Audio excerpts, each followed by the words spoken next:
Thank you once again, and I'm discussing today. This is Shakama. This is my blog, Shakama. I'm Kevin Cardinelli. Today, I want to discuss stretching. A lot of people want to do all of their get big and get muscly and what have you, and they don't stretch like ever. Um, like say one of those big guys that you see in the gym. You get into a fight with them, they can't throw a punch because they never stretch. So they're like, can actually reach my full potential because I don't stretch. I recommend that you stretch the body part in between sets. Stretching not only stretches out the muscle, but it also serves to build the muscle. It does a lightweight version of the actual workout that you're doing. So if you're doing a push-up, and then you go to stretch the arm, grab a pole in back of you there, or if you're doing it at home, grab the side of a doorway, and you want to stretch the bicep and come across the pectorals there and stretch this, and you're going to do that on each side. Pardon my deodorant stains. And you want to do that on each side, and you're doing that in you're grabbing from grabbing a nice pole from behind, and or putting your arm in the doorway and you're stretching the bicep and the pectorals. That's for your push-ups. For the dips, if you're doing the dip, you're grabbing the arm from behind, and that's a really good stretch. That feels really good right there. I could just like fall asleep like this. Um, you're grabbing this from behind when you uh, do your dips on each side. Remember, on each side.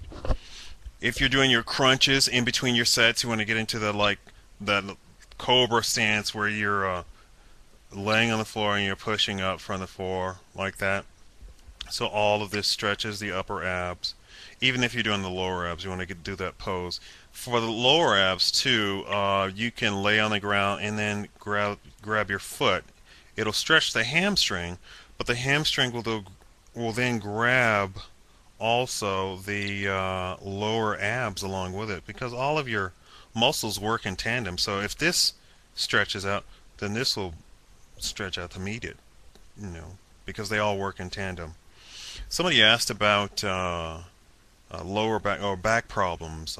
Somebody with a back problem, um, and I went into that if you are doing an exercise that somebody has recommended, and you're feeling a pain in some other section, like say somebody had you do a leg exercise, but you feel it more in your abs and your hip, I suggest that you stop doing that exercise because those particular muscles are weak on that exercise that you're trying to do. So your hip and abs might be weak, and the reason that you're feeling them is because they are weak and not able to support the muscle that you're actually working. Like I said, all muscles work in tandem. So if you're trying to work out your femur, the leg muscle, and you're feeling it in your ab and hip, the gluteus and the abs, it's because these are working in conjunction with this, and they're not able to be on the same par as the leg muscle. Go and work out the hip and ab muscle, or if it's a push up and you feel it in your neck, go do neck exercises, or if you're doing a back and you feel it in your shoulder, go do shoulder exercises. Go do your presses. Um, yes, there are neck exercises. You can get in that machine that you put behind you, and you do this. That exercise is really good if you are feeling pain when you do your crunches and you just have your hands like this and you're doing your crunch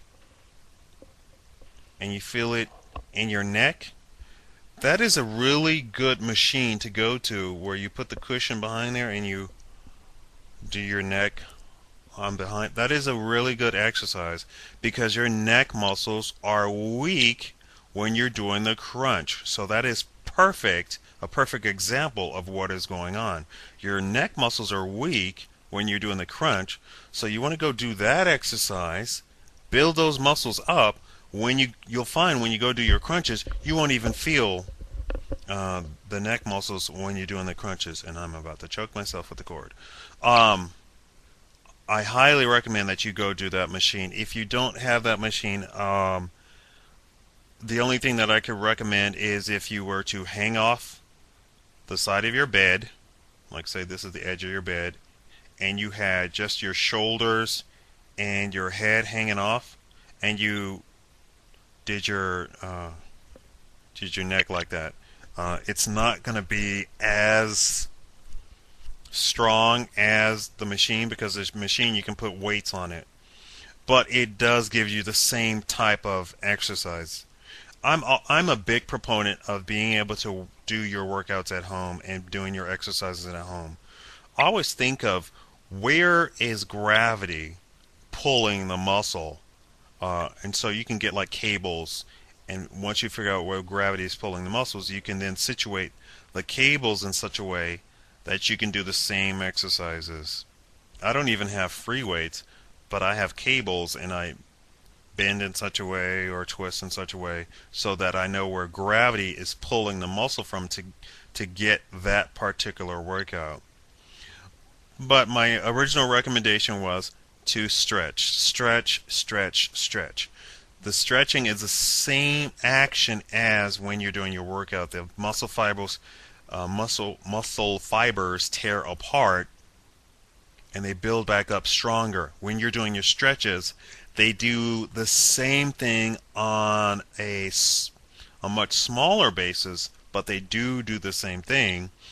But it also gives you flexibility because it's stretching the muscle itself. The fibers are being stretched. So you're not only having the muscle fibers tear, but you're also stretching them. So you have a double effect with the stretching. That's why you don't have the same effect as if you were working out. And that's my video on stretching, encouraging you to stretch during your workouts. Thank you.